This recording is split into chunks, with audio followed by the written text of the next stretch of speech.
नमस्कार सर्व विद्यार्थी मित्रांनो. इयत्ता 8वी आणि आपला विषय आहे इतिहास व नागरिकशास्त्र. इतिहास व नागरिकशास्त्र यामध्ये प्रथम सत्र परीक्षेनंतर आपलं दुसरं सत्र सुरू झालेलं आहे आणि अशा या दुसरं सत्र परीक्षेमधील आपण यापूर्वी 11वा जो घटक आहे तो समजून या ठिकाणी व्हिडिओच्या माध्यमाद्वारे घेतला, तो म्हणजे समतेचा लढा. आता समतेचा लढा आपण याचा अभ्यासक्रम किंवा हा घटक समजून घेताना नेमकं त्यामध्ये काय अभ्यासला, तर आधुनिक भारताच्या वाटचालीमध्ये जे आपल्या भारताची निर्मिती झाली, भारताला स्वातंत्र्य मिळालं, भारताच्या विकासामध्ये वाढ झाली आणि मग भारताच्या या स्वातंत्र्य प्राप्तीसाठी अनेक संघटना, अनेक लढे या ठिकाणी आपण ब्रिटिशांच्या विरुद्ध लढलो. हा सगळा इतिहास आपण अगदी शालेय शिक्षणापासून या ठिकाणी समजून घेत आहोत, माहिती करून घेत आहोत. मग समतेच्या लढ्यामध्ये की आधुनिक भारताच्या वाटचालीमध्ये राजकीय स्वातंत्र्याचा जो लढा होता तो महत्त्वाचा होता, परंतु हा लढा मानव मुक्तीच्या व्यापक तत्त्वज्ञानावरती आधारलेला होता आणि म्हणून त्यामुळे या लढ्याच्या ओघात राजकीय पारतंत्र्याबरोबर सरंजामशाही असेल, सामाजिक विषमता असेल किंवा आर्थिक शोषण यासारख्या गोष्टींना सुद्धा त्या काळामध्ये विरोध होऊ लागला. आणि म्हणून स्वातंत्र्याप्रमाणेच समतेचं तत्वही फार महत्त्वाचं आहे आणि म्हणून त्या महत्त्वाच्या दृष्टीने शेतकरी वर्ग असेल, कामगार वर्ग असेल, स्त्रियांच्या बाबतीत असेल किंवा दलितांच्या बाबतीत असेल, तर या सगळ्यांच्या बाबतीत समाज घटकांनी उभारलेल्या ज्या काही चळवळी आहेत त्या चळवळी आणि त्या समतेला महत्त्व देणारा समाजवादाचा प्रभाव त्याचंसुद्धा भारताच्या या वाटचालीमध्ये अतिशय योगाचं आणि योगदान मोलाचं ठरलेलं आहे. आणि म्हणून त्या गोष्टीचा भाग आपण समतेचा लढा या 11व्या घटकामध्ये बघितला. तर स्वातंत्र्य प्राप्ती हा जो आपला दुसरा घटक 12वा जो घटक आहे त्यामध्ये नेमकं आपण काय अभ्यासणार आहोत. स्वातंत्र्य प्राप्तीमध्ये तुम्हाला माहिती आहे की दुसऱ्या महायुद्धाच्या काळामध्ये भारतीय स्वातंत्र्य लढा अतिशय व्यापक झाला. याच्यापूर्वी आपण दुसरं महायुद्ध बघितलं आणि या दुसऱ्या महायुद्धाचा जर आपण या ठिकाणी विचार केला तर त्यामध्ये दुसऱ्या महायुद्धानंतर स्वातंत्र्य लढा आहे तो स्वातंत्र्य लढा व्यापक स्वरूपात म्हणजे देशभर त्या ठिकाणी त्याचं जाळं पसरत गेलं आणि भारताच्या स्वातंत्र्य प्राप्तीचा, स्वातंत्र्य देण्याचा, स्वातंत्र्य मिळवण्याचा जी मागणी होती त्या मागणीला प्रचंड प्रमाणे व्यापक स्वरूपामध्ये जोर वाढत होता. देशातले नागरिक, युवक, क्रांतिकारक पुढे येत होते आणि तो स्वातंत्र्य मिळण्याचा, स्वातंत्र्य प्राप्तीचा जो लढा होता तो देशभर पसरलेला होता. आणि म्हणून या सगळ्या गोष्टीची दखल घेणं हे ब्रिटिशांना अतिशय आवश्यकच होतं आणि मग त्याची गंभीर स्वरूपाची दखल घेणं आवश्यक आहे याची जाणीव बरोबर हळूहळू ब्रिटिशांना किंवा ब्रिटिश राज्यकर्त्यांना त्या ठिकाणी झाली. आणि मग हे त्यांच्या लक्षामध्ये आलं की आता आपण जास्त काळ देशावरती आपण राज्य करू शकत नाही, भारतावर जास्त काळ आपण राज्य करू शकत नाही. ही गोष्ट बरोबर ब्रिटिशांच्या लक्षात आली आणि मग त्यांनी लक्षात आल्यानंतर मग त्या दृष्टीने त्या गोष्टीचा विचार करून मग भारताला स्वातंत्र्य देण्यासाठी ब्रिटिश सरकारने विविध प्रकारच्या योजना तयार करू लागलं. मग यामध्ये राष्ट्रीय सभेची उभारणी धर्मनिरपेक्षतेच्या तत्वावर झाली होती. राष्ट्रीय आंदोलनामध्ये सर्व जाती धर्माचे लोक सहभागी झालेले होते. परंतु ब्रिटिश काय करत होतं, हे जे काही चळवळी आहे या चळवळी कमकुवत करण्याचा प्रयत्न करत होतं. कारण त्या कमकुवत केल्या तरच आपल्याला देशावरती, भारतावरती राज्य आणखीन काही काळ त्या ठिकाणी करता येईल आणि म्हणजे चळवळी कुमकुवत झाल्या पाहिजे, चळवळी संपवल्या पाहिजे याचा विचार करून ब्रिटिशांनी एक दुसऱ्या नीतीचा अवलंब केला, जी नीती वाईट होती, जिला म्हटलं फोडा आणि राज्य करा. म्हणजे भारतीय चळवळीमध्ये फोडाफोडी करायची, भारतीय लोकांमध्ये 2 गट पाडायचे आणि आपण छानपैकी भारतावरती आणखीन काही काळ राज्य करायचं. म्हणजे दोघांमध्ये भांडण लावायचं आणि आपण मजा बघायची आणि आपण दोघांवरती राज्य करायचं. म्हणजे थोडक्यात फोडा आणि झोडा आणि राज्य करा या नीतीचा अवलंब ब्रिटिशांनी करायला सुरुवात केली. त्याचाच परिणाम म्हणून मुस्लिम लीगची स्थापना झाली. म्हणजे देशातले मुस्लिम लीग आणखी एक वेगळा गट निर्माण झाला. कारण 1930मध्ये डॉक्टर मोहम्मद इक्बाल या प्रसिद्ध कवीने स्वतंत्र मुस्लिम राष्ट्राचा विचार मांडला. बघा, म्हणजे मुस्लिमांना पण स्वतंत्र राष्ट्र निर्माण झालं पाहिजे, मुस्लिमांचा पण स्वतंत्र देश निर्माण झाला पाहिजे, असं 1930मध्ये डॉक्टर मोहम्मद इक्बाल एक कवी होता आणि त्या कवीने असा एक विचार त्यावेळेस मांडला होता. पुढे त्याच विचाराला अनुसरून जर आपण बघितला तर लक्षामध्ये येतं चौधरी रहमत अली यांनी पाकिस्तानची नवी कल्पना मांडली. म्हणजे पाकिस्तान नावाचा एक नवीन स्वतंत्र देश झाला पाहिजे. आणि मग बॅरिस्टर मोहम्मद अली जिना यांनी खऱ्या अर्थाने धोका दिला. बॅरिस्टर मोहम्मद अली जिना यांनी द्विराष्ट्र सिद्धांत मांडून पाकिस्तान या स्वतंत्र मुस्लिम राष्ट्राची मागणी केली.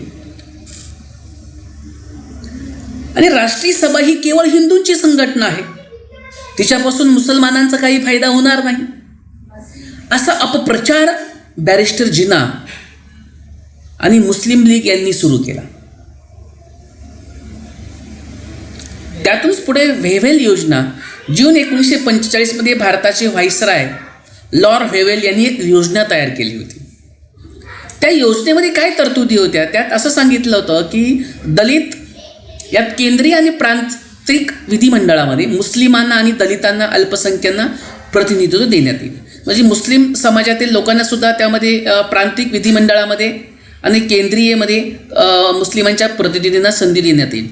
दलितांना सुद्धा प्रतिनिधित्व देण्यात येईल आणि अल्पसंख्याक जे आहेत त्यांच्याही गटाला सुद्धा प्रतिनिधित्व देण्यात येईल. अशा प्रकारची व्हेवेल योजना जून 1945मध्ये व्हाईसराय लॉर्ड व्हेवेल यांनी योजना तयार केली होती. आता व्हाईसरायच्या कार्यकारी मंडळात हिंदू आणि मुस्लिम सदस्यांची संख्या समान राहील असे काही प्रमुख सुद्धा त्यामध्ये त्या व्हाईसरायने काही तरतुदी केल्या होत्या. मग या योजनेवर विचार करण्यासाठी शिमला येथे भारतातले काही प्रमुख राजकीय पक्षांची बैठक त्या ठिकाणी आयोजित करण्यात आली होती. ते काही भारतातले काही प्रमुख राजकीय पक्ष त्या ठिकाणी एकत्र आले आणि व्हाईसरायच्या कार्यकारी मंडळात मुस्लिम प्रतिनिधींची नावे सुचवण्याचा अधिकार केवळ मुस्लिम लीगलाच असावा अशी मागणी बॅरिस्टर जिन्नांनी आग्रहाची धरली. परंतु राष्ट्रीय सभेने त्याला विरोध केला. त्यामुळे व्हेवेल योजना यशस्वी होऊ शकली नाही. मग पुढे काय? पुढे त्रिमंत्री योजना. आता त्रिमंत्री योजना काय आहे? तुम्हाला माहिती आहे की दुसऱ्या महायुद्धाच्या समाप्तीनंतर, दुसरं महायुद्ध संपल्यानंतर भारताला स्वातंत्र्य देण्यास ब्रिटिश राज्यकर्ते थोडेसे अनुकूल बनले होते असं त्यांच्यातून जाणवत होतं.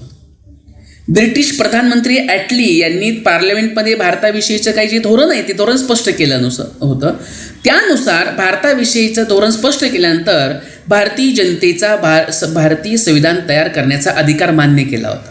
म्हणजे थोडक्यात इथंच थोडंसं स्पष्ट संकेत आपल्या भारतीयांना समजून चुकले होते की ब्रिटिश सरकार आता भारताला स्वातंत्र्य देण्याच्या विचारामध्ये आहे. कारण त्यामध्ये त्या पार्लमेंटमध्ये भारताविषयीचं धोरण मांडताना ब्रिटिश प्रधानमंत्री ॲटर्ली यांनी पार्लमेंटमध्ये काय सांगितलं होतं की भारतीय जनतेला किंवा भारतीय जनतेचा भारतीय संविधान तयार करण्याचा अधिकार मान्य करण्यात आला होता. म्हणजे भारतीयांनी त्यांचं संविधान कसं तयार करायचं, त्यांची राज्य घटना कशी करायची ही भारतीयांनी ठरवायची, तो त्यांना अधिकार आहे.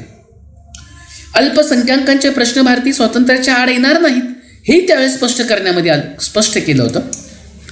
1946च्या मार्चमध्ये पॅथिक लॉरेन्स, स्टॅफर्ड क्रिप्स आणि एव्ही अलेक्झांडर हे ब्रिटिश मंत्र्यांच्या शिष्टमंडळाने भारताच्या संदर्भामध्ये इंग्लंडची योजना भारतीय नेत्यांसमोर मांडली आणि तिला म्हणतात त्रिमंत्री योजना. कारण त्यामध्ये तिघं वजन होते.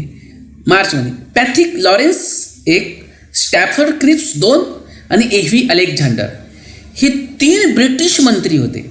आणि या 3 ब्रिटिश मंत्र्याच्या शिष्टमंडळाने भारताच्या संदर्भामध्ये इंग्लंडची योजना भारतीय नेत्यांसमोर मांडली म्हणून तिला त्रिमंत्री योजना असं म्हटलेलं आहे. परंतु या योजनेतल्या काही तरतुदी ज्या होत्या त्या राष्ट्रीय सभेला मान्य नव्हत्या. राष्ट्रीय सभेने त्या काही गोष्टी त्या मान्य केल्या नाही, स्वीकारल्या नाही. तसेच मुस्लिमांचे स्वतंत्र राज्य स्थापन करण्याची तरतूद या योजनेत नाही. म्हणून मुस्लिम लीग सुद्धा असंतुष्ट होती, कारण मुस्लिम लीगचं काय म्हणणं होतं, आमचं मुस्लिमांचं स्वतंत्र राष्ट्र मिळावं, आणि त्यातही ती तरतूद नव्हती. हिंदूंनाही काही तरतुदी मान्य नव्हत्या, म्हणून त्रिमंत्री योजना पूर्णतः मान्य झाली नाही. पुढे प्रत्यक्ष कृती दिन. आता प्रत्यक्ष कृती दिन काय आहेत, यामध्ये पाकिस्तानची मागणी पूर्ण होत नसल्याचे पाहून मुस्लिम लीगने प्रत्यक्ष कृती दिन करण्याचं ठरवलं. त्यानुसार 16 ऑगस्ट 1946 हा दिवस निवडला. 16 ऑगस्ट 1946 हा दिवस प्रत्यक्ष कृती दिन म्हणून ओळखण्याचे किंवा पाळण्याचे मुस्लिम लीगने जाहीर केले. या दिवशी मुस्लिम लीगच्या अनुयायांनी हिंसक मार्गाचा अवलंब केला. देशामध्ये विविध ठिकाणी हिंदू मुस्लिमांच्या दंगली झाल्या. बंगाल प्रांतामध्ये नेवाखाली भीषण पदकत्तली सुरू झाल्या. म्हणजे थोडक्यात इथं जे ब्रिटिशांना हवं होतं तेच झालं, आणि मुस्लिम आणि हिंदूंचा वाद त्या ठिकाणी निर्माण झाला. परंतु एवढा हिंसाचार वाढला की हा हिंसाचार थांबवण्यासाठी शेवटी गांधीजी पुढे आले आणि गांधीजींनी आपल्या प्राणांची पर्वा न करता तिथे गेले आणि तिथे शांतता प्रस्थापित करण्यासाठी त्यांनी प्रयत्न प्रचंड त्या ठिकाणी केले. पुढे हंगामी सरकारची स्थापना. आता ही हंगामी सरकारची स्थापना काय आहे, यामध्ये हंगामी सरकारची स्थापना, देशामध्ये हिंसाचाराचा डोंब उसळला होता, कारण हिंदू आणि मुस्लिम दंगे वाढत चालले होते. मुस्लिमांना त्यांचं स्वतंत्र राष्ट्र हवं होतं, हिंदूंना मात्र सर्व संपूर्ण देश एकच असावा अशी विचारधारणा होती. आणि त्यातूनच मग हिंदू आणि मुस्लिम असे दंगे पेटले. प्रचंड वित्तहानी, जीवितहानी त्या ठिकाणी वाढली.